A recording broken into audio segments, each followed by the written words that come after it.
நம்ம நேரடியாக செய்திக்கு நேராக நம்ம கடந்து போகிறோம். ஆண்டவர் இன்றைக்கி நம்மோடு கூட பேசி ஒரு நல்ல வார்த்தையை ஆண்டவர் தருவாராக. அந்த செய்தியினுடைய தலைப்பை ஏற்கனவே இந்த தலைப்பில் நம்ம கொடுப்போம் அப்படின்னு நம்ம போட்டிருந்தோம். நம்ம அந்த வசனங்களை நாம் வாசிக்க போகிறோம்.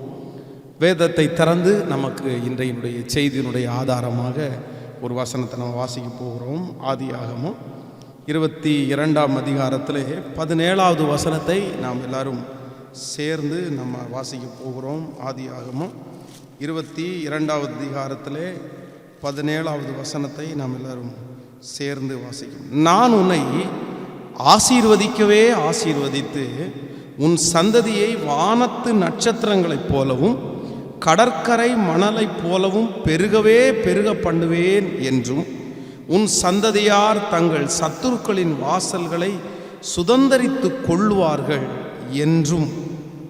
ஒரு ரொம்ப அழகான ஒரு வசனம். நான் உன்னை ஆசீர்வதிக்கவே ஆசீர்வதித்து உன் சந்ததியை வானத்து நட்சத்திரங்களைப் போலவும் கடற்கரை மணலைப் போலவும் பெருக பண்ணுவேன் என்றும் உன் சந்ததியார் தங்கள் சத்துருக்களின் வாசல்களை சுதந்தரித்து கொள்ளுவார்கள். உன் சந்ததியார் சத்துருக்களின் வாசல்களை சுதந்தரித்து கொள்வார். ஆண்டவருடைய பிள்ளைகளே, நம்முடைய தகப்பனாகிய ஆபிரகாமுக்கு ஆண்டவர் கொடுக்கிற ஒரு நல்ல வாக்குத்தத்த வசனத்தை தான் இந்த இடத்துல நம்ம வாசிக்கிறோம். இந்த இடத்துல ஆண்டவர் ஆபிரகாமை பார்த்து ஒரு அழகான ஒரு வார்த்தையை சொல்கிறார். உன் சந்ததியார் தங்கள் சத்துருக்களுடைய வாசல்களை அவர்கள் சுதந்தரிப்பார். நீ மட்டுமல்ல, ஆண்டவர் அவரை பார்த்து மட்டுமல்ல, அவருடைய சந்ததிக்கே கொடுக்கிற வாக்குத்தத்த வசனம்தான் இந்த வசனம். அவருடைய சந்ததி என்றால் நாமும் அப்படித்தான். இன்றைக்கு இந்த சத்தத்தை கேட்டுக்கொண்டிருக்கிற ஆண்டவருடைய பிள்ளைகளாக இருக்கிற நாம் எல்லாருமே ஆபிரகாமுடைய சந்ததி. நமக்கும் தான் இந்த வார்த்தை. நம்மை பார்த்து ஆண்டவர் சொல்லுகிறார், உன் சத்துருக்களுடைய வாசல்களை நீ சுதந்தரித்து கொள்ளுவாய். ரொம்ப அழகான வார்த்தை. உன் சத்துருக்களின் வாசல்களை நாம் சுதந்தரித்து கொள்ள போகிறோம். எத்தனை பேர் ஆமேன் சொல்லுகிறோம்? இந்த உலகத்திலே ஒரு உலகத்தை பொறுத்த அளவில் ஒரு தேவனுடைய பிள்ளைக்கு சத்துருக்கள் இருக்கிறார்களா அப்படி என்று கேட்டால் சத்துருக்கள் இருக்கிறார்கள். இல்லை, நான் ரொம்ப நல்லவனாக தான் வாழ்கிறேன், எனக்கு எந்த சத்துருவுமே இல்லை, நான் யாருக்கும் தீமை செய்ய போகிறதில்ல, நான் எல்லாருக்கும் ரொம்ப நல்லவராக இருக்கிறேன், நான் திட்டுறதில்லை, கெட்ட வார்த்தை பேசுறதில்லை, பொறாமப்படுறதில்லை, ஆனால் எனக்கு ஏன் சத்துரு? ஆண்டவருடைய பிள்ளைகளே, ஒன்று நினைத்து கொள்ளுங்கள். இந்த உலகத்திலே பிறந்த எல்லா மனிதர்களுக்கும் இந்த சத்துருக்கள், நீங்கள் நல்லவர்களாக இருக்கலாம், கெட்டவர்களாக இருக்கலாம், ஆனால் சத்துருக்கள் எழும்புவார்கள். நம்முடைய ஆண்டவராகிய இயேசு கிறிஸ்துவை குறித்து வேதம் சொல்லுகிறது, அவர் இந்த உலகத்திலே வாழ்ந்த நாட்களிலே அவர் நன்மை செய்கிறவராய் சுற்றித் தெரிந்தார். அவர் யாருக்குமே எந்த தீங்குமே செய்யலை, அவர் எந்த மனிதனுக்கும் எந்த தீங்கும் செய்யலை. ஆனால் வேதம் சொல்லுது, அவருக்கு சத்துருக்கள் இருந்தார்களா என்று கேட்டால் ஆமா, அவருக்கு சத்துரு இருந்தாங்க. அவருக்கு சத்துருவாய் இருந்தவர்கள் தூரத்தில் இருந்தவர்கள் மட்டுமல்ல, அவரோடு கூட பந்தி இருந்து, அவரோடு கூட நடந்து, அவரோடு கூட ஊழியம் செய்த ஒருத்தனே அவருக்கு சத்துருவா இருந்தான்னு பாருங்களேன். அப்போ நமக்கு எம்மாத்திரம், ஆண்டவருடைய பிள்ளைகளுக்கு சத்துருக்கள் வருவதற்கு எம்மாத்திரம். அதனால் இந்த உலகத்திலே பிறந்த எல்லாருக்குமே சத்துருக்கள் இருப்பார்கள். இப்போ பொதுவாக ஒருத்தருக்கு பிடிக்குதுன்னு வைங்களேன், ஒருத்தரை ஒரு 1000 பேருக்கு பிடிக்கலாம். 1000 பேர் ஐயோ உங்களை மாதிரி யாருமே இல்லை, ஆனால் அவங்கள பிடிக்காதவங்க யாரோ ஒரு 4-5 பேர் இருக்க தான் செய்வாங்க. அதனால ஆண்டவருடைய பிள்ளைகள் ஐயோ எனக்கு சத்ரு அதிகமாக இருக்காங்க, நான் தப்பு பண்ணிட்டேனோ, இல்லை நான் ஆண்டவருக்கு விரோதமானவனோ அப்படியெல்லாம் நினைக்க வேண்டாம். பொதுவாக ஒரு தேவனுடைய பிள்ளை உயரும் போது, ஆசீர்வதிக்கப்படும் போது, இல்லையென்றால் பொறாமையினாலே பல காரியங்களினாலே சத்துருக்கள் எழும்புவார்கள். ஆனால் ஒன்று நினச்சிக்குங்க, எத்தனை பெரிய சத்துருக்கள் எழும்பினாலும், எத்தனை பேர் உங்களுக்கு விரோதமாக எழும்பினாலும், ஆண்டவர் சொல்லுகிறார், உன் சத்துருனுடைய வாசல்களை நீ சுதந்தரிப்பாய். இன்னொரு வசனம் சொல்லுகிறது, உன் சத்துருக்களுக்கு முன்பாக அவர் உனக்கு ஒரு பந்தியை ஆயத்தப்படுத்தி உன் தலையை ஆண்டவர் எண்ணெயினால் அபிஷேகம் பண்ணுவார். சத்துருக்களை குறித்து ஆண்டவர் கொடுத்திருக்கிற வாக்குத்தத்தம் 1 2 அல்ல, அநேக வாக்குத்தத்தத்தை கர்த்தர் கொடுத்திருக்கிறார். இனி சத்துரு உள்புகுதல் இராது அப்படின்னு ஆண்டவர் சொல்லி இருக்கிறார். சத்துருக்கு முன்பாக உன் தலையை உயர்த்துவேன். எத்தனை வாக்குத்தத்தங்களை ஆண்டவர் கொடுத்திருக்கிறார். ஒரு நாளும் சத்துருக்கு முன்பாக நம்மை குறைவாய் கர்த்தர் வைக்கவே மாட்டார். சத்துருக்கு முன்பாக நம்மை தலை நிமிர பண்ணுகிறவர் தான் நம்முடைய ஆண்டவராகிய இயேசு கிறிஸ்து. இன்றைக்கு இந்த சத்தத்தை கேட்கிற ஆண்டவருடைய பிள்ளையே, காரணமே இல்லாமல் உங்களை சுற்றி பல சத்துருக்கள் எழும்பி நிற்கலாம். பாஸ்டர், எனக்கு மட்டும் ஏன் இத்தனை சத்துருக்கள்? இந்த சத்துருக்களுக்கு முன்பாக நான் ரொம்ப வருத்தப்பட்டு கஷ்டப்பட்டு இருக்கிறேன். நான் நம்புறேன், ஆண்டவர் அந்த சத்துருக்கள் எல்லாருக்கும் முன்பாகவும் ஒரு நாள் உங்களை உயர்த்துகிறதற்கு ஆண்டவர் வல்லவராய் இருக்கிறார். ஆமென் சொல்லுங்கள். நீங்கள் வேதத்தில் வாசிக்கும் போது வேதம் சொல்லுது, யூதாவை குறித்து ஆண்டவர் ரொம்ப அழகா பேசுறாரு. யூதாவே, உன் கரம் சத்துருனுடைய பிடரியின் மேல் இருக்கும். அது யூதாவுக்கு கொடுத்த வாக்குத்தத்தம். நீங்கள் லூக்கா எழுதின சுவிசேஷம் 1ஆம் அதிகாரத்திலே 71வது வசனத்தை நீங்கள் வாசிப்பீர்களே ஆனால், நீங்கள் லூக்கா எழுதின சுவிசேஷம் 1ஆம் அதிகாரம் 71வது வசனத்தை நம்ம வாசிக்கும் போது அங்கே வேதம் நமக்கு ரொம்ப அழகாய் சொல்லுகிறது, உங்கள் சத்துருக்கள் கையில் நின்று உங்களை நீங்கள் விடுதலையாக்கப்பட்டு உயிரோடு இருக்கும் நாளெல்லாம் பயமில்லாமல் எனக்கு முன்பாக பரிசுத்தத்தோடும் நீதியோடும் எனக்கு ஊழியம் செய்ய கட்டளையிடுவேன் என்று. அப்போ ஆண்டவர் சொல்றாரு, உன் சத்துருக்கள் கையிலிருந்து நீங்கள் விடுதலையாக்கப்பட்டு உயிரோடு இருக்கும் நாளெல்லாம் பயம் இல்லாமல் வாழ. அப்போ ஒரு தேவனுடைய பிள்ளைக்கு சத்துரு இருக்கிறது பெரிய காரியம் அல்ல. ஆனா அந்த சத்துருக்கள் ஒரு நாளும் உங்களை மேற்கொள்றதற்கு ஆண்டவர் விடவே மாட்டார். ஒருவேளை நீங்கள் இந்த இடத்துல நினைக்கலாம், அந்த சத்ருக்கள் என்னை மேற்கொண்டு விடுவார்களோ, அந்த சத்ருக்கள் என்னை துரத்தி விடுவார்களோ, எனக்கு விரோதமாக எழும்பி நிற்கிற சத்ரு என்னை அவ்வளோதான் ஒன்றுமில்லாமல் ஆக்கி விடுவானோ? இல்லவே இல்லை. ஆண்டவர் சொல்கிறார், உன் பக்கத்தில் 1000 பேரும் உன் வலது புறத்தில் 10,000 பேர் விழுந்தாலும் அது உன்னை அணுகாது. உன் கண்களால் மாத்திரம் நீ அதை பார்த்து துன்மார்க்கருக்கு வரும் பலனை காண்பாய். ஸோ ஒரு நாளும் ஆண்டவர் சத்துருடைய கையிலே உங்களை விடவே மாட்டார். பாஸ்டர், எனக்கு விரோதமாக எழும்பி இருக்கிற அந்த சத்துரு என் சொந்தக்கார பலசாலி, எப்படிப்பட்ட சூழ்நிலையிலே இருந்தாலும் ஆண்டவர் சத்துருக்கு முன்பாக பெரிய ஜெயத்தை கர்த்தர் தருகிறவர். ஆண்டவருடைய பிள்ளைகளே, இன்றைக்கு இந்த காலை வேளையில ஒரு தேவனுடைய பிள்ளையினுடைய வாழ்க்கையிலே சத்துருக்கள் இருப்பது பெரிய விஷயம் அல்ல. சத்துருக்கள் கண்டிப்பாக இருக்கிறார்கள். ஆனால் அவர்களுக்கு முன்பாக ஒரு தேவனுடைய பிள்ளை வாழ்ந்து காட்டணும். சத்துருக்கு முன்பாக வாழ்ந்து காட்டுகிறவர்கள் தான் ஒரு தேவனுடைய பிள்ளை. சத்துருக்கு முன்னாடி நீங்க வெட்கப்பட்டு போயிடக்கூடாது. சத்துருக்கு முன்னாடி நீங்க தலை குனிஞ்சு போயிடக்கூடாது. சத்துருக்கு முன்னாடி நீங்க அவமானப்பட்டு போயிடக்கூடாது. சத்துருக்கு முன்னாடி இவன் தோற்று போயிட்டான்னு அவங்க சொல்லிடக்கூடாது. சத்துருக்கு முன்பாக ஒரு தேவனுடைய பிள்ளை வாழ்ந்து காட்ட வேண்டும். நான் இன்றைக்கு கொடுக்க போகிற செய்தியினுடைய தலைப்பு, சத்துருக்கு முன்பாக ஒரு தேவனுடைய பிள்ளை எப்படி வாழ்ந்து காட்டுவது என்கிறதை குறித்து தான் இன்றைக்கு நான் தேவனுடைய வார்த்தையை உங்களுக்கு கொடுக்கிறதற்கு நான் ஆசைப்படுகிறேன். அன்பு தேவனுடைய பிள்ளைகளே, இன்றைக்கு இந்த சத்தத்தை கேட்கிற ஆண்டவருடைய பிள்ளைகளே, நீங்கள் நினைக்கலாம், என் சத்துருக்கு முன்னாடி நான் இப்படி வெட்கப்பட்டு போய்விட்டேனே, சத்துருக்கு முன்னாடி நான் இப்படி அவமானப்பட்டு இருக்கிறேனே, ஐயோ என்னை பார்த்து என் சத்துரு சந்தோஷப்படுறான் பாஸ்டர், நான் இப்படி ஆவேன்னு அவன் ஒரு 10 வருஷத்துக்கு முன்னாடி சொன்னான், 5 வருஷத்துக்கு முன்னாடி சொன்னான், இன்னைக்கு அவன் சொல்றது மாதிரியே நடந்துட்டு இருக்குது. அவன் சொல்ற மாதிரியே எனக்கு கஷ்டம் வந்துச்சு, அவன் சொல்ற மாதிரியே நான் கடன்காரனான, அவன் சொல்ற மாதிரியே நான் இவ்வளவு இப்படிப்பட்ட ஒரு நோயில நான் சிக்கிட்டேன். நிறைய மனிதர்கள் இப்படி சொல்றதை நான் கேள்விப்பட்டிருக்கிறேன். என் சத்துருக்கள் சொன்னது மாதிரியே ஆயிருச்சு, அவன் சொன்னது மாதிரியே ஆயிருச்சு, இப்படியெல்லாம் ஆகுமா அப்படின்னு கேட்பாங்க. நான் நம்புறேன், இல்லை இல்லை இல்லை இல்லை, அவர்கள் சொன்னதுனால அப்படி ஆகலை, அவங்க சொன்னதுனால. நல்லா கவனிச்சுக்குங்க, உங்களுக்கு விரோதமாய் எழும்புற சத்துருக்கள் உங்களை குறித்து சொன்னதுனால நீங்க அப்படி ஆயிரல, அவங்க சொன்னதுனால நீங்கள் கடன்காரர்கள் ஆயிரல, அவங்க சொன்னதுனால உங்க பிள்ளைங்க ஒன்றும் இல்லாமல் போகல, அவங்க சொன்னதுனால உங்களுடைய வாழ்க்கையில் தீமை நடக்கல, நான் என்ன நம்புறேன்னா, நீங்க அதை விசுவாசிச்சிட்டீங்க.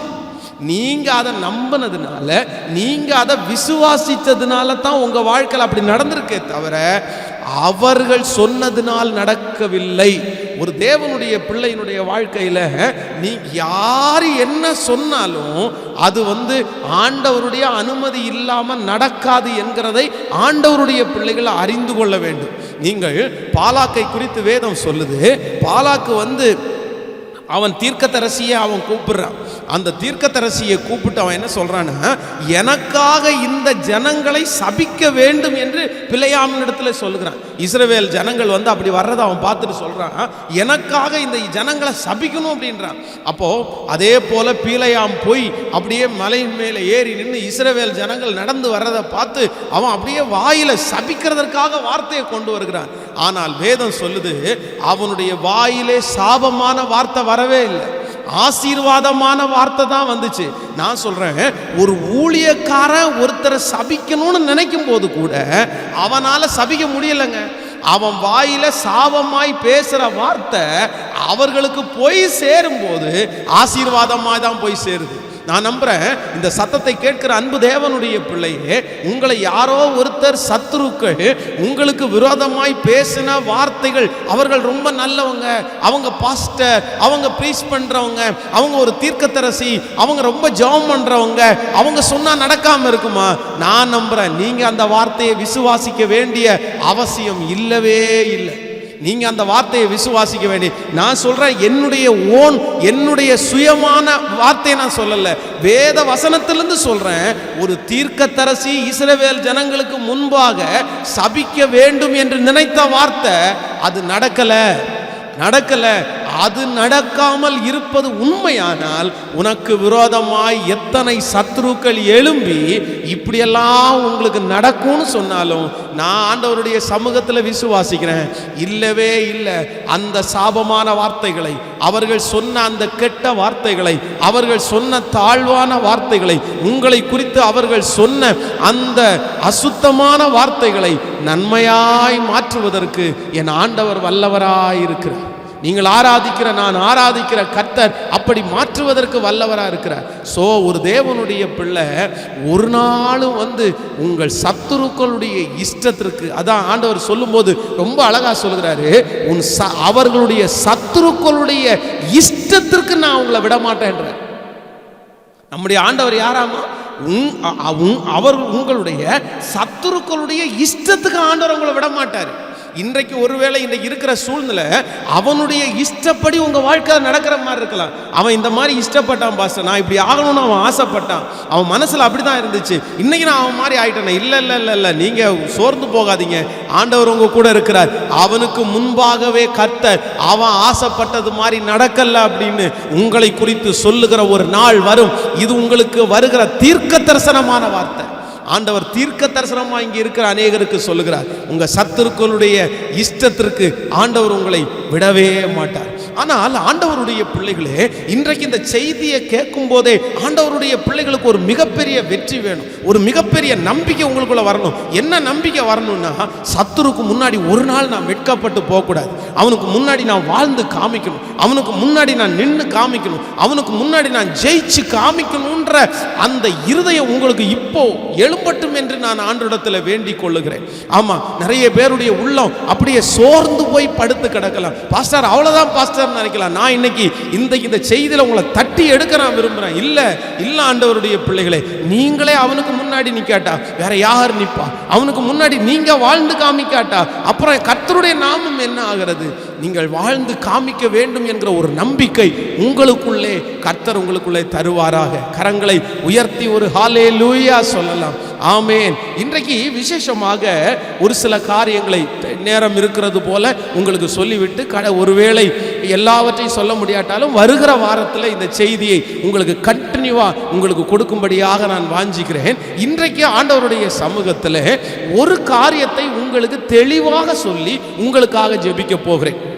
கர்த்தருக்கு சித்தமானால் வருகிற வாரங்களிலே நடக்கிற அந்த ஒவ்வொரு ஞாயிற்றுக்கிழமை ஆராதனையிலையும் இந்த வார்த்தையினுடைய அடுத்த பகுதியை கர்த்தருக்கு சித்தமானால் பார்க்கலாம். இன்றைக்கு ஒரு தேவனுடைய பிள்ளை சத்துருக்கு முன்பாக வாழ்ந்து காட்ட வேண்டும் என்றால், இல்லை என்றால் யார் ஒரு சத்துருக்கு முன்னாடி யார் வாழ்ந்து காட்ட முடியும் அப்படின்றதை குறித்து ஒரு நபரை உங்களுக்கு முன்பாக சுட்டி காட்டி உங்களுக்காக ஜெபிக்க போகிறேன். வேதத்திலே சத்துருக்கு முன்பாக வாழ்ந்து காட்டின பலரை குறித்து ஆண்டவர் வேதத்திலே எழுதி வைத்திருக்கிறார்.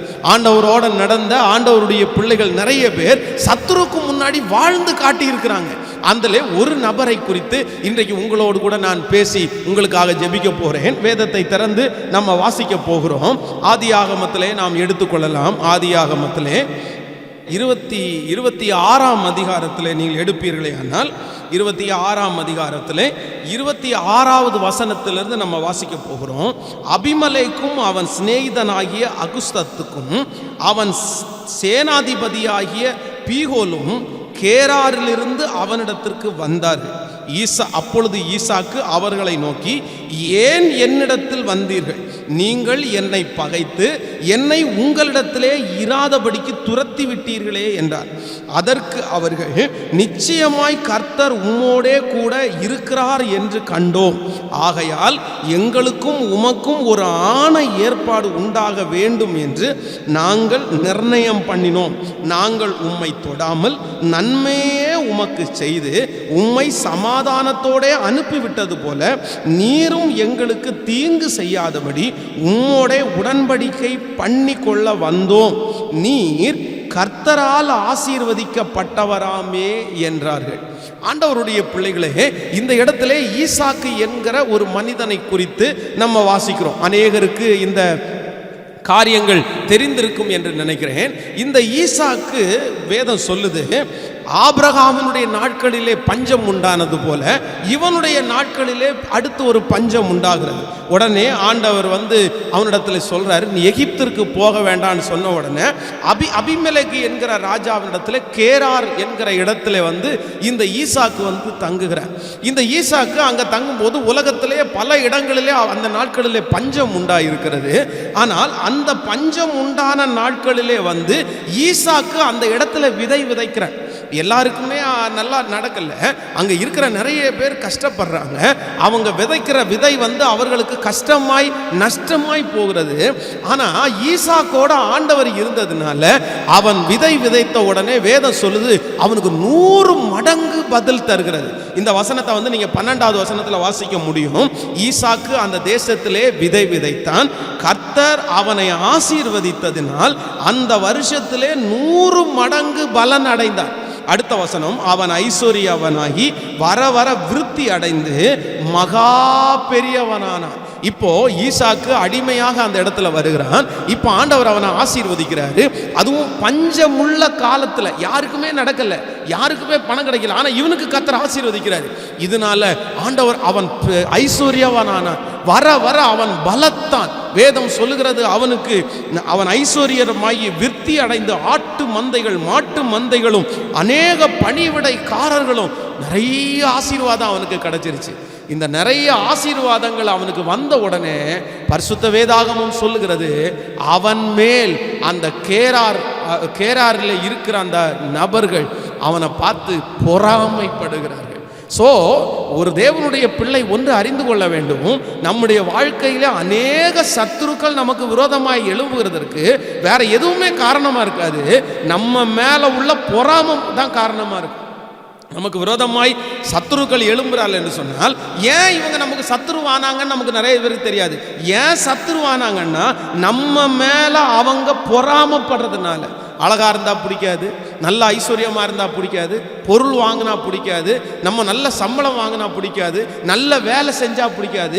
இங்க பாருங்க, வேதம் சொல்லுது ஈசாக்கு ஆசீர்வதிக்கப்பட்டதுனால உடனே அவனுக்கு சத்துருக்கள் அப்படியே எழும்பினார்கள். இந்த சத்துருக்கள் எழும்புகிறார்கள், இவனை எப்படியாவது இந்த ஊரை விட்டு துரத்தணும், இவனை எப்படியாவது நஷ்டத்துக்கு உண்டாக்க வேண்டும் என்று முயற்சி எடுத்தார்கள். அப்போ அவங்க எதுல கை வைக்கிறாங்கன்னா தண்ணியில கை வச்சுட்டாங்க.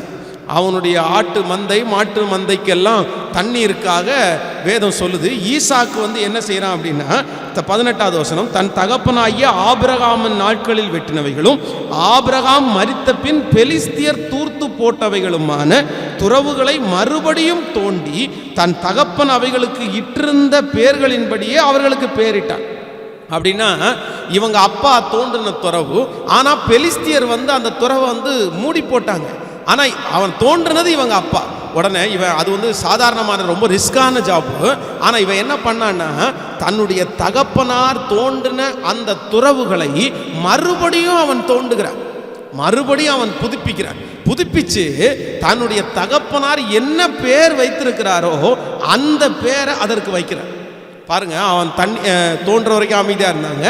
தண்ணீரை பார்த்த உடனே அவங்க எல்லாம் வந்தாங்க. வந்து என்ன சொன்னாங்க அப்படின்னா, இந்த துறவு தங்களுடையது என்று வாக்குவாதம் பண்ணினாங்க, தங்களுடையது என்று வாக்குவாதம் பண்ணினாங்க. உடனே ஈசாக்கு வந்து ஏசேக்கு என்கிற துறவை விட்டு விட்டு போயிட்டு இப்போ அடுத்த இடத்துல போறான். சித்னா அப்படின்ற இடத்துல போய் அடுத்த ஒரு துறவை தோண்டுகிறான். வேதம் சொல்லுது, அங்கேயும் அவர்கள் அவனோடு வாக்குவாதம் பண்ணினார்கள். அவன் மேலே பொறாமப்பட்டு, உனக்கு எங்கேயுமே தண்ணி தர மாட்டோம்டா, எங்கேயுமே தண்ணி தர மாட்டாங்க, துரத்துறது மாதிரி துரத்துனாங்க. 3வது வேதம் சொல்கிறது, அங்கிருந்து அவன் போய் ஏசேக்கு சித்னா 3வது ரகபோத் என்கிற ஒரு இடத்துல போய் அங்க துறவை 3வது இடத்துல துறவை தோன்றார். அந்த இடத்துல கர்த்தர் அவனை ஆசீர்வதித்தார். வேதம் சொல்லுகிறது, அந்த சத்துருக்கள் அங்கே அவனோடு வாக்குவாதம் பண்ண வரவில்லை. உடனே அதற்கு பிறகு ஆண்டவர் அவனை கொஞ்சம் கொஞ்சமாக ஆசீர்வதிக்கிறார். திரும்பவும் அவன் துறவு தோன்றான், திரும்பவும் ஆசீர்வாதம் கிடைக்குது. இப்போ ஆண்டவர் பழையதை விட, அவர்கள் வெறுத்த போது இருந்ததை விட ஈசாக்கை கர்த்தர் ஆசீர்வதிச்சார். இவர் ஆசீர்வதிக்கிறத கேட்ட உடனேயே சத்துருக்கள் எல்லாரும் வர்றாங்க. வந்து நம்ம வாட்சம்ல வந்து சொல்றாங்க, நிச்சயமாகவே கர்த்தர் உம்மோடு கூட இருக்கிறார் என்கிறதை கண்டோம் அப்படின்னு சத்துருக்கள் எல்லாம் அவனிடத்துல வந்து அடி பண்ணிடுறாங்க. இல்ல, நாங்க உங்களுக்கு நன்மையா அனுப்பிவிட்டது மாதிரி நீங்களும் என்ன நன்மையா அனுப்பிவிடணும், உங்களுக்கு எனக்கு எந்த வாக்குவாதம் இல்லை அப்படியே பேசுறாங்க. நன்றாய் கவனிங்கள் ஆண்டவருடைய பிள்ளைகளே, சத்துருக்களுக்கு முன்னாடி இவன் அவமானப்படலை, சத்துருக்களுக்கு முன்பாக வாழ்ந்து காட்டினான், தலை நிமிர்ந்து நின்றார். எனக்கு இவனுடைய வாழ்க்கையை குறித்து, ஈசாக்கினுடைய வாழ்க்கையை குறித்து எப்படி இது நடந்துருச்சு, எப்படி இருந்து நடந்துருச்சு, கர்த்தர் இதில் என்ன ஆண்டவர் நமக்கு கற்றுக் கொடுக்குறார். நான் ஒன்றே ஒன்று நான் வந்து கற்றுக் கொடுக்குறேன். நான் கற்றுக்கொண்டேன் இந்த வார்த்தையில், ஈசாக்கு தன் சத்துருக்களுக்கு முன்பாக எப்படி வாழ்ந்து காட்டினான் என்று சொன்னால், அவனுக்கு விரோதமாக சத்துருக்கள் எத்தனையோ எழும்பும் போது அவன் யாரோடும் சண்டை போடல. இவனுடைய வாழ்க்கையினுடைய முன்னேற்றத்திற்கு இவன் அடுத்தபடி போய்கொண்டே இருந்தான். ஸோ கான்சன்ட்ரேஷன் சத்துருக்கள் மேல வைக்காம உயர்வின் மேல அவன் வச்சதுனால வேதம் சொல்லுது, சத்துருக்களுக்கு முன்பாக அவன் வாழ்ந்து காட்டினான். என் சத்தத்தை கேட்கிற அன்பு தேவனுடைய பிள்ளையே, உங்க சத்துருக்களுக்கு முன்பாக நீங்கள் தோற்று போனீர்களோ, சத்துருக்களுக்கு முன்பாக அவமானப்படுவேன் என்று நினைக்கிறீர்களோ, நான் சொல்றேன், எப்போ ஒரு தேவனுடைய பிள்ளை சத்துருக்கு முன்னாடி வாழ்ந்து காட்ட முடியும் தெரியுமா? எப்போ நீங்க வாழ்ந்து காட்டுவீங்க தெரியுமா? நீங்க எப்போ சத்துரு பேசுகிற பேச்சு, சத்துரு உங்களுக்கு விரோதமாக எழும்புற அந்த காரியத்தை எல்லாம் பார்க்கறத விட்டுட்டு உங்க உயர்வுக்கான பாதையை நீங்கள் தேடுவீர்களோ, அப்பவே சத்துருக்களுக்கு முன்பாக நீங்க தலை நிமிர ஆரம்பிச்சிட்டீங்க. சத்துருக்கு முன்பாக நீங்க தலை நிமிர்ந்து நிக்க போறீங்கன்னு அர்த்தம். நன்றாய் கவனிங்கள். ஒரு விசை அருமையான நம்முடைய டிஜிஎஸ் தினகரன் ஐயா அவர்கள் வந்து அவர்களை குறித்து வந்து ஒரு மேகசின்ல ரொம்ப தவறான காரியத்தை வந்து எழுதி அந்த மேகசினை அநேக இடங்களில் பப்ளிசிட் பண்ணிட்டாங்க. அப்போ ஒரு நபர் வந்து டிஜிஎஸ் தினகரன் ஐயாட்ட வந்து அந்த புத்தகத்தை காமிச்சு, ஐயா இதை பாருங்க, உங்களை குறித்து ரொம்ப அசிங்கமாக இந்த இடத்துல எழுதியிருக்காங்க, நீங்கள் செய்யாதெல்லாம் இதில் எழுதியிருக்காங்க, நீங்கள் ஏதாவது ஒன்று பண்ணணும்யா, நீங்கள் ஏதாவது ஒன்று செய்யுங்க அப்படின்னு சொல்லி, இல்லை உங்களுடைய மேகசீன்லையாவது இதனுடைய நிறைய நம்மை நேசிக்கிறவங்க நிறைய பேர் இதனுடைய அர்த்தத்தை கேட்குறாங்க, அப்படி பண்ணாங்களா அப்படின்னு கேட்குறாங்க, எங்களுக்கு பதில் சொல்ல முடியல, நீங்கள் உங்கள் மேகசீனில் வந்து அந்த பதிலை எழுதிட்டீங்கன்னா நல்லா இருக்கும் அப்படின்னு சொல்லி அந்த தேவ மனுஷன் வந்து இவர்கிட்ட சொன்னாங்களாம். சொன்ன உடனே இவர் வந்து ரொம்ப அதை படித்து பார்த்த உடனே இவருடைய மனசில் பயங்கரமான கஷ்டம் இருந்துச்சாம். என்னடா இப்படி எழுதியிருக்காங்களே அப்படின்னு நினச்சிட்டு நேர தேவ சமூகத்திற்கு போனாராம். தேவ சமூகத்திற்கு போய் முழங்கால் படியிட்டு ஜெபிப்பது அவருக்கு வழக்கம். அப்படியே அந்த இடத்துல முழங்கால் படியிட்டு ஆண்டவரிடத்துல கேட்டார், ஆண்டவரே நான் என்ன செய்யணும் ஏசப்பா, இந்த சூழ்நிலையில் நான் என்னப்பா பண்ணணும், இந்த மாதிரி எழுதியிருக்காங்களே, நான் வந்து மேகசினில் இந்த மாதிரிலாம் எழுத போகிறேன், என்னை குறித்து இந்த மாதிரிலாம் எழுத போகிறேன் அப்படின்னு நினைக்கும் போது ஒரு சத்தத்தை கேட்டாங்க. ஆண்டவர் அவரோட தெளிவாக பேசினாரம்மா, தினகரன் நீ அவங்க வெளியிட்ட அந்த பத்திரிகை சில ஆயிரம் ஜனங்கள் தான் அந்த பத்திரிகையை வாசிக்கிறாங்க, ஆனால் உன்னுடைய பத்திரிகை பல லட்சம் பேர் வாசிக்கிறாங்க. அதனால அந்த பத்திரிகையில் அதை போட வேணான்றது மாதிரி மனசில் வந்துச்சாமா. உடனே அந்த காரியத்தை செய்யாதபடி தொடர்ந்து ஊழியத்தில் கான்சன்ட்ரேட் பண்ண ஆரம்பிச்சாராமா. அவர் மரிக்கிற வரைக்கும் ஒரு தேவ மனுஷனாய், பெரிய ஒரு தேவ மனுஷனாய், அவருடைய இடத்தை யாருமே பிடிக்க முடியாத அளவிற்கு தேவ மனுஷனாதான் அவர் மரித்தார். அவருடைய உயர்வை யாராலும் தடுக்க முடியல. அவருக்கு விரோதமாக எத்தனை சத்துருக்கள் எழும்பினார்கள், ஆனால் எல்லாருக்கும் முன்னாடியும் பெரிய ஊழியக்காரராக தான் மரிக்கிற வரையிலும் அவர் இருந்தார். இன்னைக்கு கேட்கிற இந்த சத்தத்தை கேட்கிற ஆண்டவருடைய பிள்ளைகள், நீங்கள் செய்கிற மிகப்பெரிய தப்பு என்ன தெரியுமா? சத்துருக்கு முன்னாடி ஏன் நீங்கள் தோற்று போறீங்க? சத்துருக்கு முன்னாடி ஏன் நீங்கள் விழுந்து போறீங்க தெரியுமா? உங்களுக்கு முழுக்க என்னதான் கான்சன்ட்ரேஷன் தெரியுமா? அவன் பேசுறதையே கேட்குறீங்க. உங்கள் வேலை ஸ்தலத்தில் ஒருத்தர் விரோதமாக எழும்பிட்டாரு, உடனே என்ன அவன் விரோதமாக இப்படி எழும்பியிருக்கான், என்னை குறித்து இப்படி பேசியிருக்கிறானே, நான் வந்து மேனேஜர்கிட்ட போய் பேசலாமா, நான் போய் அவங்கள்ட்ட பேசலாமா, இல்லை அவன்கிட்டே போய் நேரடியாக பேசலாமா, நான் இனி அவன்கிட்ட பேச மாட்டேன், அவனுக்கு விரோதமாக நான் எழும்புவேன். முழுக்க நிறைய பேருக்கு அந்த சத்துருவை பார்த்தாலே கோபம் வருது, அந்த சத்துருவை பார்த்தாலே எரிச்சல் வருது, அவனை பார்த்தாலே பிடிக்கல, அப்படியே டென்ஷன் ஆகிறாங்க. ஆண்டவருடைய வார்த்தை என்ன சொல்லுது அப்படின்னா, நீங்கள் உயரும்போது வளரும்போது நீங்கள் உயர போகிறீர்கள் என்றால் உங்களுக்கு விரோதமாய் சத்துருக்கள் எழும்பத்தான் செய்வார்கள். ஆனால் நீங்கள் என்ன பண்ணணும்னா, உங்கள் கான்சன்ட்ரேஷனை அவங்கள் பக்கமாக திருப்பிடக்கூடாது. நீங்கள் சத்துருக்களையே பார்த்துட்டு இருக்கக்கூடாது. அவன் பேசத்தான் செய்வான், அவன் சொல்லத்தான் செய்வான். நீங்கள் எதன் பக்கமாக திரும்பணும் அப்படின்னா, உங்களுடைய உயர்வு. இவன் பண்ணுறாங்களே, நம்ம உயர்றதுக்கு என்ன பண்ணலாம்? அதான் ஒரு தேவனுடைய மனுஷன் சொல்லும்போது ரொம்ப அழகா சொன்னாரு, மனிதர்கள் நெருங்க முடியாத, மனிதர்கள் எட்ட முடியாத தேவ மனிதன் அப்படின்னு சொன்னார். எனக்கு ரொம்ப பிடிச்சிருச்சு. என்னுடைய ஜெபத்தில் நான் அப்படி ஒரு ஜெபத்தை வச்சிருக்கிறேன். நான் 21 நாட்கள் உபவாசம் இருந்து ஜெபிக்கும் போது என்னுடைய ஒரு ஜெப குறிப்பு என்ன ஜெப குறிப்பு அப்படின்னா, மனிதர்கள் எட்டாத ஒரு தேவ மனிதன். யாரும் நம்ம ஒரு கேட்டகரிக்கு மேலே நம்ம வளர்ந்துட்டோம் அப்படின்னா நம்மளை யாருமே கீழே இருக்கிறவங்க பேச முடியாத அளவுக்கு வளர்ச்சி. நான் என்ன சொல்றேன்னா, இந்த சத்தத்தை கேட்கிற தேவனுடைய பிள்ளைகளே, உங்களுக்கு இன்னைக்கு சத்துருவா இருக்காங்கல்ல, இந்த சத்துருக்கள் பேச முடியாத அளவுக்கு எட்டாத உயரத்துக்கு உங்களை உயர்த்துற அளவுக்கு கர்த்தர் கொண்டு போய் வைப்பார். அதுதான் ஆண்டவருடைய பிள்ளைகளுக்கு தேவை. ஸோ உங்க சிந்தை உங்க எண்ணம் எல்லாம் அவங்க மேல இருக்கிறத விட்டுப்புட்டு நீங்க உயர்வில் கான்சன்ட்ரேட் பண்ணிட்டீங்கன்னா, நீங்க ஆசீர்வாதத்தில் கான்சன்ட்ரேட் பண்ணிட்டீங்கன்னா, அடுத்து நம்ம என்ன செய்யலாம், அடுத்து நம்ம என்ன பண்ண போறோன்றத நீங்க கான்சன்ட்ரேட் பண்ணிட்டீங்கன்னா, நான் சொல்றேன், அதான் பேசுறவங்க, குறை சொல்றவங்க, உங்களுக்கு சத்ருவா இருக்கிறவங்க பேசிட்டு ஒரே இடத்துல உட்கார்ந்துருப்பாங்க. நீங்க உயர்ந்து போயிட்டே இருப்பீங்க, நீங்க வளர்ந்து போயிட்டே இருப்பீங்க. ஆனா இன்னைக்கு இருக்கிற நிறைய பேர் பண்ற மிகப்பெரிய தவறு என்ன தெரியுமா? பேசுறவனே பார்த்துட்டு இருப்பாங்க. ஐயோ இப்படி பேசிட்டானே, ஐயோ இப்படி பண்ணிட்டானே, ஐயோ எனக்கு விரோதமாக எழும்பிட்டானே, அவனே பார்த்துட்டு இருக்கிற வரைக்கும் நீங்கள் எப்படி முன்னேற முடியும்? அதான் ஒரு பழமொழி சொல்லுவாங்க, காய்ச்ச மரத்துக்கு தான் கல்லடி விழும் அப்படின்னா. நான் சொல்கிறேன், காய்க்க போகிற மரத்துக்கும் கல்லடி விழும். சரியா? காய்க்க போகிற மரத்துக்கு நீங்கள் ஆசீர்வதிக்கப்பட போகிறது உண்மையானால், நீங்கள் ஒரு பெரிய லெவலுக்கு வர்றது உண்மையானால், கண்டிப்பாக சத்ருக்கள் எழும்பதான் செய்வார். ஒரு அருமையான ஒரு நண்பர் ரொம்ப அழகாக ஒரு சாட்சி சொன்னார், எனக்கு ரொம்ப பிடிச்சிருச்சு. அவர் ஒரு மளிகை கடை ஒன்று வச்சுருந்தார். அந்த மளிகை கடை நல்ல வியாபாரமாகி நிறைய ஜனங்கள் வந்துட்டு இருந்தாங்க. உடனே அதுக்கு பக்கத்தில் இருக்கிற ஒரு மனுஷன் அவர் மேலே பொறாமப்பட்டு பயங்கரமான சண்டைக்கு போனார். இவரும் ஒரு வார்த்தை சத்தமாக பேசிட்டார், என்னப்பா நீ தப்பா இல்லை, நீ என்ன இப்படி பிரச்சனை பண்ண வரேன்னு சொன்னா, அவர் என்ன சொன்னார் அப்படின்னா, அப்படி பண்ணுறியா, சவால் விடுறான் பாரு, இன்னும் 3 மாதத்துக்குள்ளே உங்ககிட்ட இருக்கிற அத்தனை கஸ்டமரையும் நான் கொண்டு நான் ஒரு மளிகை கடை ஆரம்பித்து உனக்கு முன்னாடி ஒரு பெரிய மளிகை கடை வைக்கிறேனா இல்லையான்னு பார்த்து சவால் விட்டார். சவால் விட்டோன்னா இவரை ஒன்றும் பெருசாக எடுத்துக்கல, அவன் ஒன்றும் செய்ய மாட்டான்னு பார்த்தா கரெக்டாக ஆப்போசிட்டில் ஒரே வாரத்துக்குள்ள அவருடைய கடைக்கு ஏற்ற மாதிரி இன்னொரு கடையை ஆரம்பிச்சிட்டான். பெரிய கடை, பயங்கரமான பெரிய பெரிய பேனர் போர்டெல்லாம் வச்சு பிரம்மாண்டமாக ஆரம்பிச்சிட்டார். இவர்கிட்ட இருக்கிற நிறைய பேர் கொஞ்சம் கொஞ்சமாக அவர்கிட்ட போக ஆரம்பிச்சிட்டாங்க. உடனே அதான் வேலை செய்கிற ஒருத்தர் வந்து இவர்கிட்ட கேட்டாரம்மா, ஐயா என்னங்கய்யா நம்மகிட்ட வாங்குறவங்கெல்லாம் அங்கே போயிட்டாங்கய்யா அப்படின்னு. உடனே அதான் நம்மளை கஷ்டப்படுத்து, நம்மளை வந்து இன்னொருத்தர் சொல்கிறதுக்குன்னே சில ஆட்களை வச்சு இருப்பாங்க பாருங்களேன்.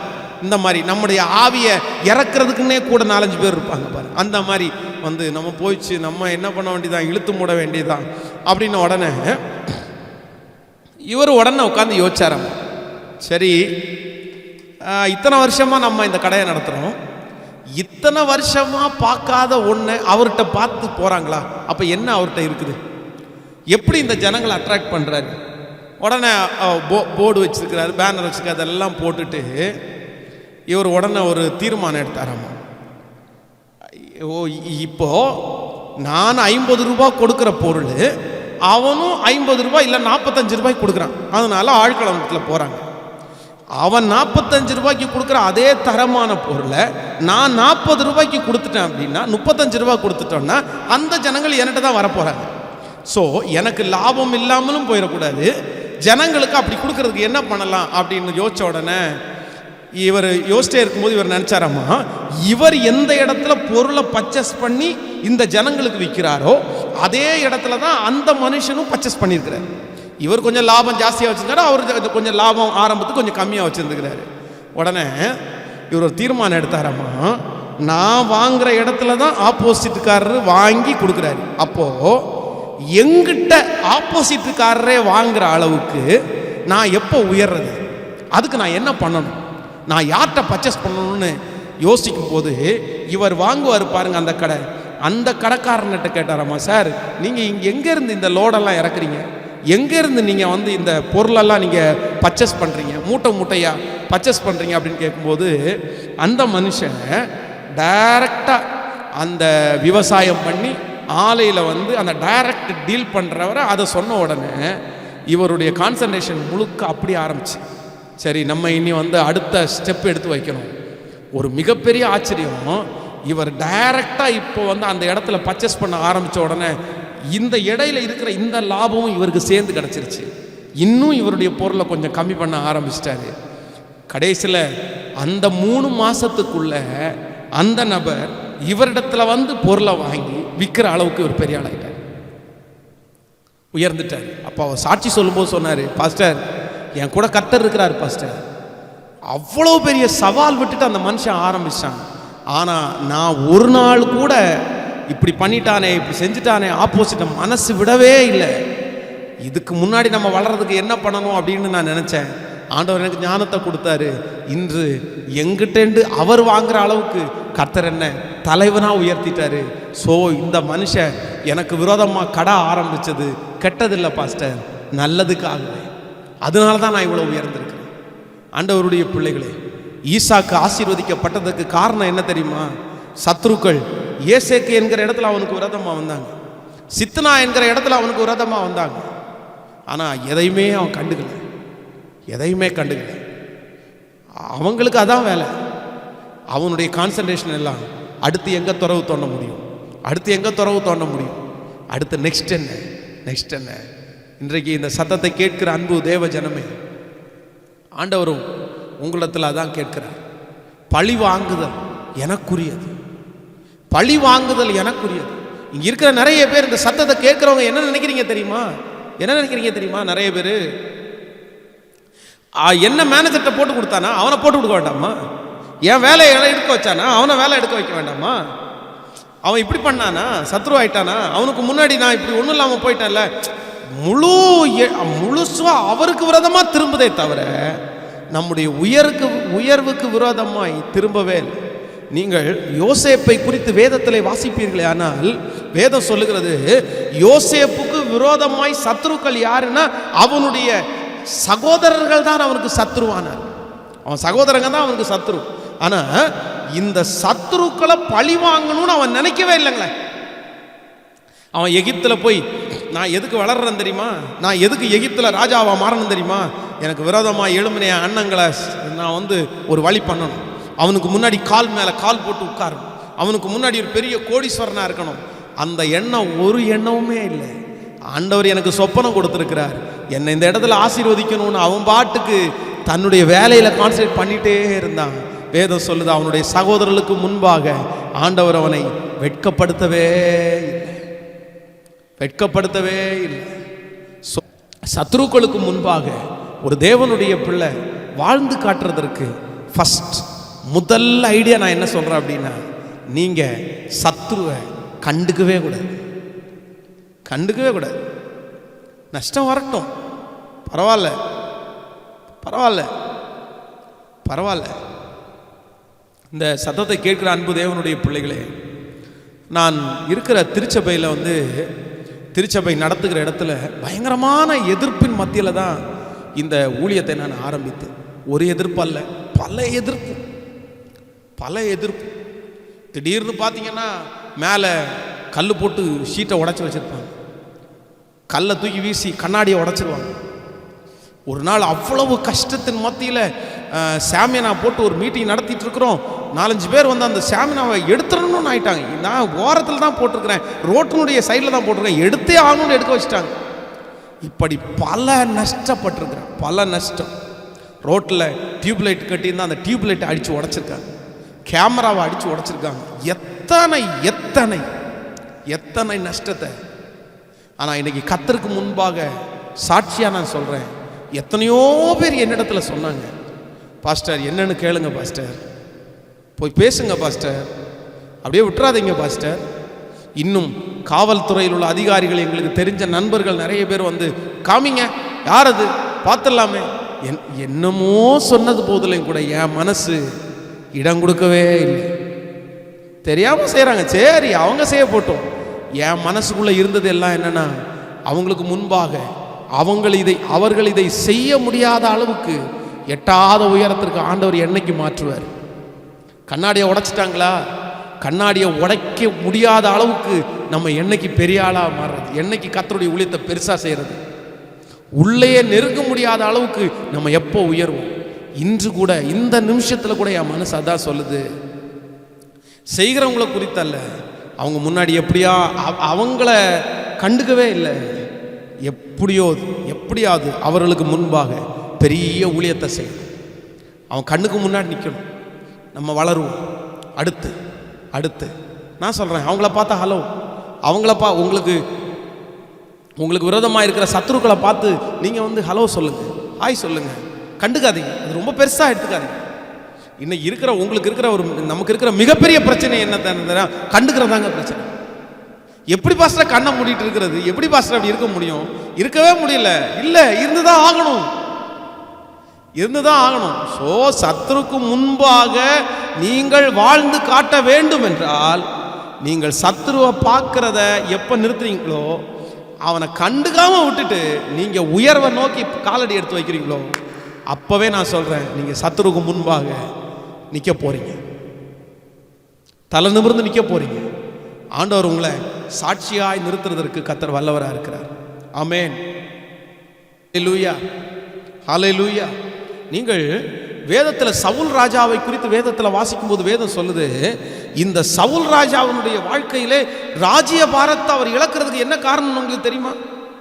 ஏன் ராஜ்ய பாரத்தை அவர் இழந்தார்? வேதம் சொல்லுது, சமஸ்த இஸ்ரவேல் ஜனங்களை விட எல்லாரை விட உயரமானவன் தான் சவுல். கர்த்தரை செலக்ட் பண்றாரு சவுல ராஜாவை, குவாலிட்டி அவ்வளோ நல்ல, கர்த்தர் அவனுக்கு வேற இருதயத்தை கொடுக்கிறார்.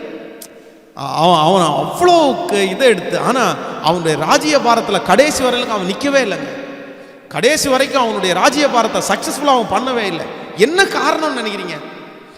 எதிலிருந்து சவுல் ராஜா விழுந்து போனார்? சவுல் ராஜாவுடைய விழுகை எதில் ஆரம்பிச்சுன்னு நீங்க வேதத்தில் வாசிச்சு போகும்போது ஒன்றில் தான் ஆரம்பிக்கும். எங்க ஆரம்பிக்கும் தெரியுமா? சவுல் கொன்றது 1000, தாவீது கொன்றது 10,000 என்று அந்த லேடிங்க அந்த அந்த அந்த சகோதரிகள் எல்லாருமே முறையாய் பாடினார்கள். அந்த பெண்கள் எல்லாம் முறையாய் பாடினார்கள். சவுல் கொன்றது 1000, தாவீது கொன்றது 10,000. வேதம் சொல்லுது, அடுத்த நிமிஷத்துல அவனுக்கு 10,000 கொடுத்து எனக்கு 1000 கொடுத்தாங்க. அந்நாள் முதற்கொண்டு சவுல் தாவீதை காய்மகாரமாய் பார்த்தான். அடுத்த வசனம் சொல்லுது, தேவனால் விடப்பட்ட பொல்லாதாவி சவுலுக்குள்ள வந்துருச்சான். அவன் தாவீது இவனுக்கு சத்ரு அல்ல, ஆனா தாவீதை சவுல் ராஜாவுக்கு சத்ரு மாதிரி சுற்றி இருக்கிறவங்க சித்தரிச்சிட்டாங்க. உங்க ராஜ்யபாரத்தில் அவன் கை வைக்க போறான், இன்னைக்கு அவனை தான் பெருமையா பேச போறாங்க, அப்படி சித்தரிச்சிட்டாங்க. ஆனா நான் என்ன நம்புறேன் அப்படின்னா, இந்த சவுல் ராஜா அவன் சின்ன பையன், அவன் ஜெயிச்சது பெரிய விஷயம், தட்டி கொடுத்து எனக்கு கூட இருப்பா அப்படின்னு அதை சொல்லியிருந்தா அந்த பிரச்சனை அதோட முடிஞ்சிருக்கும். ஆனால் இவர் என்ன பார்த்தான் தெரியுமா, நீ இருக்கிற வரைக்கும் நான் ராஜ்யபாரத்தில் ஒழுங்காக இருக்க முடியாது போல தெரியுதுப்பா, நீ இருக்கிற வரைக்கும் பெருமை எனக்கு வராது போல தெரியுதுப்பா. அவனை அந்த சத்ருன்னு தாவீதை நினைச்சு தாவீது பின்னாடியே போயிட்டான் பாருங்களேன். அவனுக்கு ராஜ்யபாரத்தை குறித்து கவலை இல்லை, ஜனங்களை குறித்து கவலை இல்லை, நெக்ஸ்ட் என்ன ஸ்டெப் எடுக்கலாம், நாடுகளை பிடிக்கிறதுக்கு என்ன ஸ்டெப் எடுக்கலாம், இவனை ஒரு தலைவனை அங்கீகரித்து வச்சுட்டு மற்ற வேலையை பார்க்கலாம் அப்படின்னு தோணாம முழுக்க முழுக்க தன்னுடைய வாழ்க்கையை, தன்னுடைய நேரங்களை தாவீதை சத்ருவாய் நினைத்து அவன் பின்னாடியே போய்கொண்டே இருந்ததுனால என்னுடைய பரிசுத்த வேதாகமம் சொல்லுகிறது, சவுல் ராஜா தன்னுடைய ராஜ்ய பாரத்தை சரியா அவனால பண்ணவே முடியலங்க. ஆனா அதே நேரத்தில் தாவீதை குறித்து வேதம் சொல்லுது, அவன் சத்ரு தனக்கு முன்பாக வந்து நிற்கிறான். தான் கூட இருக்கிறவங்க சொல்றாங்க, ஐயா இவனை கொன்றலாம் அப்படின்றாங்க. ஆனா இவன் சொல்றான், நமக்கு அது வேலை இல்லைப்பா, கர்த்தர் அபிஷேகம் பண்ணின ஒரு மனுஷனுக்கு மேல கையை வைக்க நம்ம கூடாதுப்பா, நமக்கு அது வேலை இல்லை, அவரை விட்டுரு, அவர் பாட்டுக்கு போயிட்டோம், நம்ம வேற என்ன பண்ணலாம், கர்த்தரை எப்படி பிரியப்படுத்தலாம். அவனுடைய ராஜ்ய பாரத்தை கர்த்தர் உறுதிப்படுத்தினார். வேதத்தில் எனக்கு ஒரு வசனம் ரொம்ப அழகாய் பிடித்த ஒரு வசனம் வாசிக்கலாம். தானியேலின் தீர்க்க தரிசன புஸ்தகத்தை எடுத்துக்கொள்ளுங்கள். தானியேலின் தீர்க்க தரிசன புஸ்தகம் 6ஆம் அதிகாரத்தில் 10வது வசனத்தை வாசிப்போமே. ஆனால் 6ஆம் அதிகாரம் 10வது வசனத்தை வாசிக்கும் போது, தானியேலோ வென்றால் அந்த பத்திரத்திற்கு கையெழுத்து வைக்கப்பட்டது என்று அறிந்த போதிலும் தன் வீட்டுக்குள்ளே போய் தன் மேல் அறையிலே எருசலேமுக்கு நேராக பலகணிகளை திறந்திருக்க அங்கே தான் முன் செய்து வந்தபடியே தினமும் 3 வேளையும் தன் தேவனுக்கு முன்பாக முழங்காற்படியிட்டு ஜெபம் பண்ணி ஸ்தோத்திரம் செலுத்தினான். எவ்வளோ அழகான வார்த்தை.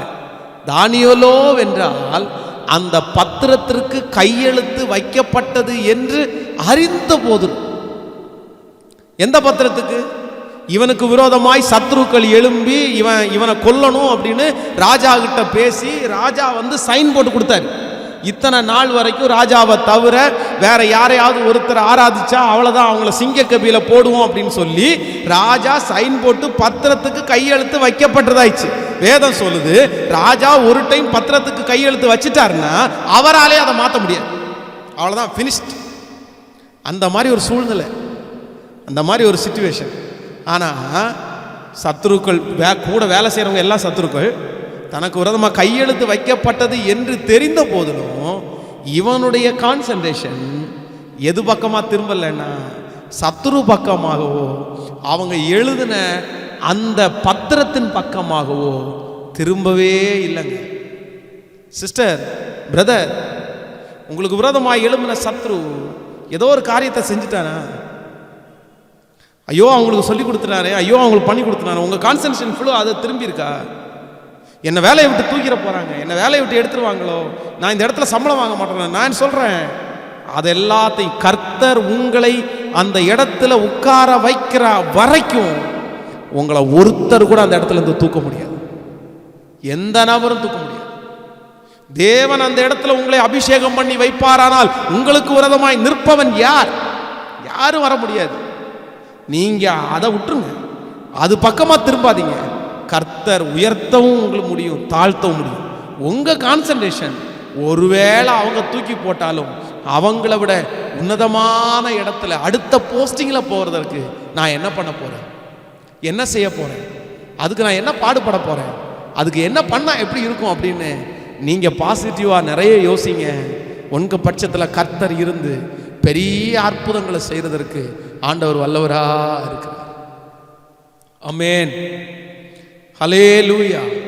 ஸோ நம்பர் 1, ஃபர்ஸ்ட், முதல்ல ஒரு தேவனுடைய பிள்ளை சத்துருக்கு முன்பாக, தனக்கு விரோதமாய் வருகிற எதிரிக்கு முன்பாக ஒரு தேவனுடைய பிள்ளை வாழ்ந்து காட்டுவதற்கான முதல் டிப்ஸ் என்ன அப்படின்னா, நீங்கள் எப்போ சத்துருக்கு முன்னாடி வாழ்ந்து காட்ட முடியும் அப்படின்னா, சத்துருவை மேலே கான்சன்ட்ரேட் பண்ணாமல், சத்துருவை பார்க்காம, எப்போ உயர்வை உங்கள் வாழ்க்கையை குறித்து பார்க்குறீங்களோ, அவங்கள்ட்ட சண்டை போடாமல், அவங்கள்ட்ட வாக்குவாதம் பண்ண போடாமல், அதை ஒரு பெரிய விஷயமாவே எடுத்துக்காம, அட நம்ம வளரும் போது 4 பேர் எழும்பத்தான்ப்பா செய்வோம், நம்ம உயரும் போது 4 பேர் பேசத்தான்ப்பா செய்வோம்.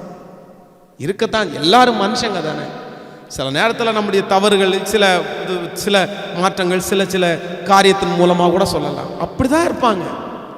நீங்கள் டக்குன்னு வளர்ந்துட்டீங்க, 10 வருஷமாக அவங்க உட்காந்துருக்காங்க, ஒன்றும் நடக்கலை, நீங்கள் 5 வருஷத்தில் இவ்வளோ பெரிய காரியத்தை செஞ்சிட்டீங்க, உங்கள் மேலே பொறாமை வராமல் இருக்குமா? சொல்லுங்கள், உங்கள் மேலே பொறாமை வராமல் இருக்குமா? வரத்தான் செய்யும். அவங்க பெரிய வயசு, நீங்கள் சின்ன வயசு, உங்கள் மேலே பொறாமை வராமல் இருக்குமா? வரும். அவங்களுக்கு செஞ்சு ஒன்றும் நடக்கலை, நீங்கள் செஞ்ச உடனே எல்லாம் நடக்குது, உங்கள் மேலே பொறாமை வராமல் இருக்குமா? பொறாமப்பட்டு அவங்க ஏதாவது எழும்பிட்டாங்கன்னா அடுத்த நிமிஷத்தில் நிறைய பேர் என்ன பண்ணுறாங்கன்னா, சே எனக்கு இந்த பொறுப்பே வேண்டாம், எனக்கு இந்த வேலையே வேண்டாம், எனக்கு இந்த இடமே வேண்டாம், எனக்கு எல்லாமே விரோதி. திருச்சபையில் கூட சில நேரங்களில் சிலருக்கு சில பொறுப்புகள் கொடுக்கப்படும்.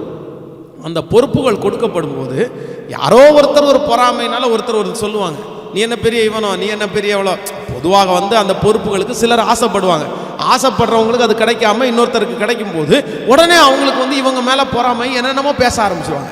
பேச ஆரம்பித்த அடுத்த இதில் இவங்க நிறைய பேர், எனக்கு வேண்டாம், என் மேலே நிறைய பேர் பொறாமப்படுறாங்க, எனக்கு இந்த போஸ்டிங்கே வேண்டாம், எனக்கு இந்த வேலையே வேண்டாம், எனக்கு இந்த ஊழியமே வேணாம். நான் சொல்கிறேன், ஊழியத்தை கொடுத்தது அவங்களா கர்த்தரா? அந்த பொறுப்பை கொடுத்தது ஆண்டவரா இல்லை மனுஷன்? கர்த்தர் தானே உங்களுக்கு அந்த பொறுப்பை கொடுத்தாரு, ஆண்டவர் தானே அந்த ஊழியத்தை கொடுத்தாரு. ஸோ ஆண்டவருடைய பிள்ளைகள் ஒரு நாளும் சத்ருவை பார்க்கவே கூடாது, சத்ருவை பார்க்கவே கூடாது. இருக்கத்தான் செய்வாங்க, இருக்கத்தான் செய்யும், அவங்களுக்கு எரிச்சல் வரத்தான் செய்யும், கோபம் வரத்தான் செய்யும். ஆண்டவர் அவங்க கூட இருக்கிறார். நம்ம இன்றைக்கு ஒரு தீர்மானத்தோடு இந்த இடத்துல இருந்து போவோம். என் சத்துருக்கு முன்னாடி நான் வாழ்ந்து காட்ட போகிறேன், என் சத்துருக்கு முன்னாடி நான் நின்று காமிக்க போகிறேன். ஒரு ஜென்டில்மேனை, சரி பரவாயில்லப்பா, பரவாயில்ல, நான் அடுத்த ஸ்டெப் கான்சன்ட்ரேஷன் இதுக்கு பக்கமாய் திருப்புங்கள். ஆண்டவர் உங்கள் கூடயே இருந்து உங்களை நடத்துறதற்கு கர்த்தர் வல்லவராக இருக்கிறார். ஹல்லேலூயா, ஹல்லேலூயா. நீங்கள் நம்புவீங்கன்னு நான் நம்புகிறேன். இந்த சத்தத்தை நீங்கள் எல்லாரும் விசுவாசத்தோடு கேட்பீர்கள் என்று நான் நம்புகிறேன். அநேகரோடு ஆண்டவர் தெளிவாய் பேசிக்கொண்டே இருக்கிறார், தெளிவாய் பேசிக்கொண்டே இருக்கிறார். Thank you Jesus. ஒரு சாட்சியை உங்களுக்கு சொல்லி உங்களுக்காக ஜெபித்து முடிக்கிறதற்கு நான் ஆசைப்படுகிறேன். 2வது சர்ச்சு முதல்ல ஒரு இடத்துல கட்டினோம், 2வது ஒரு இடத்துல ஒரு மாட்டு கொட்டாயை ரொம்ப அழுக்கு நிறைஞ்ச ஒரு இடத்த ரொம்ப அழகாக க்ளீன் பண்ணி அதில் ஒரு ஷெட்டு போட்டு சர்ச்சு நடத்திட்டு இருந்தோம். திடீர்னு அந்த சர்ச்சில் இடம் பத்தல, கொஞ்சம் விரிவாக்கலான்னு சொல்லிட்டு அவங்கள்ட்ட கேட்டு கொஞ்சம் அட்வான்ஸ் எக்ஸ்ட்ரா கொடுத்து அந்த சர்ச்சினுடைய விரிவாக்க பணி நடந்து கொண்டிருக்கும் போதே திடீரென்று ஒரு நபர் பயங்கரமாக பிரச்சனை பண்ணி இந்த இடத்துல இருந்து நான் அவங்கள இருக்க விடமாட்டேன் அப்படின்னு சொல்லி என்ன தொந்தரவு பண்ணலை, எங்களுக்கு இடம் கொடுத்த அந்த ஓனர் இடத்துல போய் ரொம்ப ப்ரெஷர் கொடுத்துட்டாங்க. இனி அவங்கள வச்சுருந்தேன்னா அவங்க வீட்டை அடித்து உடச்சிடுவேன், அவங்க குடும்பத்தை அப்படி பண்ணிடுவேன், இப்படி பண்ண மிரட்டுட்டாங்க. அவங்க அந்த மிரட்டுதலுக்கு பயந்துட்டாங்க. பயந்து என்னை கூப்பிட்டு, ஃபாதர் இந்த இடத்த விட்டு காலி பண்ணிடுங்க. ஏன் அப்படி கேட்குறீங்கன்னு அவர் எதிர்க்கிறாரு. அவர் சொல்கிறாரு, ஆனால் கர்த்தருக்கு உண்மையாக சொல்கிறேன், எனக்கு அந்த மனுஷன் மேலே அவனை தண்டிங்க ஆண்டவரே, அவனை உடைங்க ஆண்டவரே, காலை உடைங்க, கையை உடைங்க அப்படிலாம் தோணலை. சரி ஆண்டவரே, நீர் எது செய்தாலும் நன்மைக்காக தான் செய்வீங்க. இப்போ இந்த திருச்சபையில் இவ்வளோ இடத்துல ஆராதிக்கும், இப்போ ஒரு எக்ஸ்டென்ஷன் பண்ணுறதுக்கு இன்னும் கொஞ்சம் இடத்த இது பண்ணியிருக்கிறோம். ஆனால் நான் இந்த இடத்துல இருந்து காலி பண்ணுறேன், இந்த 2 இடத்த விட அடுத்து கொடுக்கறது பெருசாக நீங்கள் கொடுங்க. என் மனசு அப்படி தான் சொல்லுது. ஜெபம் பண்ணோம், அதே போல ஆண்டவர் அந்த அந்த விரிவாக்கம் பண்ண இடத்த விட 3 மடங்கு அதிகமாக ஒரு இடத்த கொடுத்து இன்றைக்கு கர்த்தர் திருச்சபை அந்த இடத்துல வச்சு ஆண்டவரை ஆராதிக்கிறதற்காக கர்த்தர் என்னை நடத்திட்டு இருக்கிறார். அப்போ நான் விசுவாசிக்கிறேன், எதிரியே நீங்கள் பார்ப்பீர்களே ஆனால் அவர்களுக்கு முன்பாக நீங்கள் வெட்கப்பட்டு தான் நிற்க வேண்டிய சூழ்நிலை வந்து. அவங்க மேலே எரிச்சலும் அடையாது, அவங்க மேலே கோபமும் அடையாது. அவங்க இன்னும் வளரலை. உங்களுக்கு விரோதமாய் ஒரு சத்துருக்கள் எழும்பி உங்களை அழிக்க பார்க்குறாங்கன்னா நான் சொல்கிறேன், அவங்க இன்னும் அவங்க வளரலை. அவங்களுடைய ஞானம் அவ்வளோதான், அவங்களுடைய புத்தி அவ்வளோதான். அந்த நஷ்டத்தை ஈடுகட்டுறதுக்கு கர்த்தர் உங்களுக்கு பலன் தருவார். அந்த வருத்தங்களை மறக்கிறதற்கு கர்த்தர் உங்களுக்கு பலன் தருவார். ஆனால் நீங்கள் உயர்வை பார்த்து காலடி எடுத்து வைங்க, ஆண்டவர் உங்கள் கையை பிடிச்சிட்டே நடக்கிறார். ஹல்லேலூயா. எத்தனை பேர் என்னோடு கூட சேர்ந்து ஜெபிக்க போறீங்க? முழு இருதயத்தோடு கூட எல்லாரும் நீங்கள் ஒருவேளை இந்த சத்தத்தை கேட்கிற இடத்துல அப்படியே முழங்கால் நின்று, ஆண்டவரே இரக்கம் செய். எஸ், உன் சத்துருக்களுக்கு முன்பாக பந்தியை ஆயத்தப்படுத்துகிற கர்த்தர், சத்துருக்களுக்கு முன்பாக தலையை நிமிர பண்ணுகிற தெய்வம், சத்துருக்களுக்கு முன்பாக ஒரு நாளும் கைவிடாத கர்த்தர். அவர் கைவிட மாட்டார். எப்படி கைவிடுவார்? கைவிட மாட்டார், கைவிட மாட்டார். எஸ், சத்துருக்களுக்கு முன்பாக மேலும் மேலும் வளர்த்துகிற கர்த்தர். Thank you Jesus. ஸ்தோத்திரம் பண்ணுங்க. சத்துருக்களுக்கு முன்பாக நீங்கள் வாழ்ந்து காட்டுவீர்கள். அவன் முன்னாடி நீங்க நிற்பீங்க, தைரியசாலியா நிற்பீர்கள். ஈசாக்குக்கு எப்படி அவர்கள் வந்து கர்த்தர் உம்மோடு இருக்கிறார் என்று சொன்னார்களோ, அதே போல இந்த சத்தத்தை கேட்கிற அன்பு தேவ பிள்ளையே உங்களோடு கூட சொல்லுவார்கள் அந்த வார்த்தையை. கர்த்தர் உன் கூட இருக்கிறார்னு சொல்லுவாங்க. கர்த்தர் உங்க கூட இருக்கிறார்னு சொல்லுவாங்க. ஈசாக்க பகைச்சவங்க, வெறுத்தவங்க எல்லாரும் வந்து சொன்னாங்கல்ல, அவனை துரத்தணும்னு நினைக்கிற சத்துருக்களுக்கு முன்பாய் கர்த்தர் வாழ்ந்து காட்ட உதவி செஞ்சார்ல. ஈசாக்கு வாழ்ந்து காட்டிட்டான். உங்களுக்கும் அப்படியே செய்கிற ஒரு கர்த்தர் அவர். கண்களை மூடி, அப்பா இயேசுவே, ஆண்டவரே, இந்த ஆராதனையில் கலந்து கொண்ட ஒவ்வொரு பிள்ளைகளுக்காக நான் ஜெபிக்கிறப்ப, நீங்க சொன்னீங்கல்ல, ஆபிரகாமுடைய வம்சத்தில் இருக்கிற எல்லாருமே நீங்கள் சத்துருடைய வாசல்களை சுதந்தரிப்பீர்கள் என்று சொன்னீரே அப்பா. அந்த வார்த்தையை ஆம் என்றும் ஆமென் என்றும் நிறைவேற்றுவீராக ராஜா. ஒரு நாளும் நான் உங்களை சத்துருக்களுடைய இஷ்டத்திற்கு நான் ஒப்பு கொடுக்க மாட்டேன்னு சொன்னீங்களே அப்பா. உன் பக்கத்தில் 1000 பேர், உன் வலதுபுறத்தில் 10000 பேர் விழுந்தால் அது உன்னை அணுகாது என்று சொன்னீரே அப்பா. இப்போ இந்த சத்தத்தை கேட்டுக்கொண்டிருக்கிற எந்த பிள்ளைகள் அப்படிப்பட்ட சூழ்நிலையில் இருக்கிறார்களோ அவர்கள் மேல் தேவனுடைய மகிமை இறங்கட்டும். சத்துருக்களுக்கு முன்பாய் என் பிள்ளையை கர்த்தர் நிறுத்துங்கப்பா, சாட்சியாய் கர்த்தர் நிறுத்துங்க ராஜா, நிறுத்துங்கப்பா, நிறுத்துங்கப்பா. உங்க மகிமை உங்க பிள்ளைகளை தாங்கட்டும். இந்த ஊழியத்திற்காக உதவி செய்கிற ஒவ்வொரு பிள்ளைகளையும் ஆசீர்வதிப்பீராக ஆண்டவரே. காணிக்கைகளினாலே, தசம பாகங்களினாலே தாங்குகிற பிள்ளைகளை கர்த்தர் ஆசீர்வதிங்கப்பா. தேசத்தில் எந்தெந்த இடத்திலெல்லாம் ஜனங்கள் கஷ்டப்பட்டு கொண்டிருக்கிறார்களோ, தனிமையாக்கப்பட்டு கொண்டிருக்கிறாங்களோ, அங்கெல்லாம் ஆண்டவருடைய அற்புதம் இப்பொழுது கடந்து போய் அந்த ஜனங்களை விடுதலையாக்கட்டும் அப்பா. எங்களுடைய பட்டணத்தினுடைய பாதுகாப்பு நீர்தான், எங்க தேசத்தின் பாதுகாப்பு நீர்தான் ராஜா.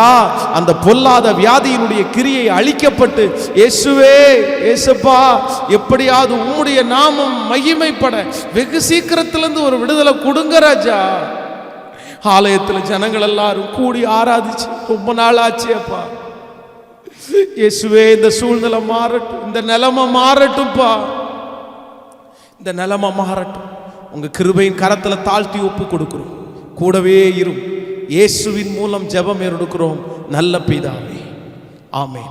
என் ஆத்துமாவே கர்த்தரை ஸ்தோத்திரி, என் முழுவதுமே அவர் பரிசுத்த நாமத்தை ஸ்தோத்திரி. என் ஆத்துமாவே கர்த்தரை ஸ்தோத்திரி, கர்த்தர் செய்த சகல உபகாரங்களையும் மறவாதே. நம்முடைய ஆண்டவராகிய இயேசு கிறிஸ்துவின் கிருபை, பிதாவாகிய தேவனுடைய அன்பு, பரிசுத்த ஆவியானுடைய அந்யோன்ய ஐக்கியம் நம்மனைவரோடும் இன்றும் என்றும் சதா காலம் கூட இருப்பதாக.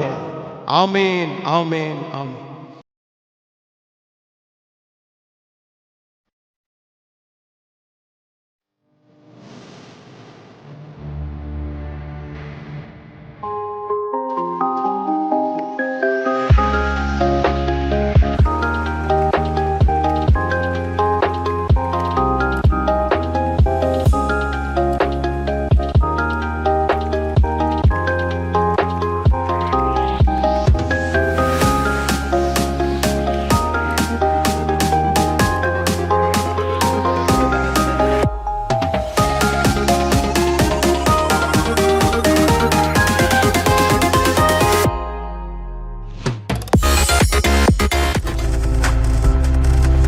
நீங்கள் பார்த்து கொண்டிருப்பது உங்கள் ஜாய் டிவி. உங்கள் துக்கம் சந்தோஷமாய் மாறும்.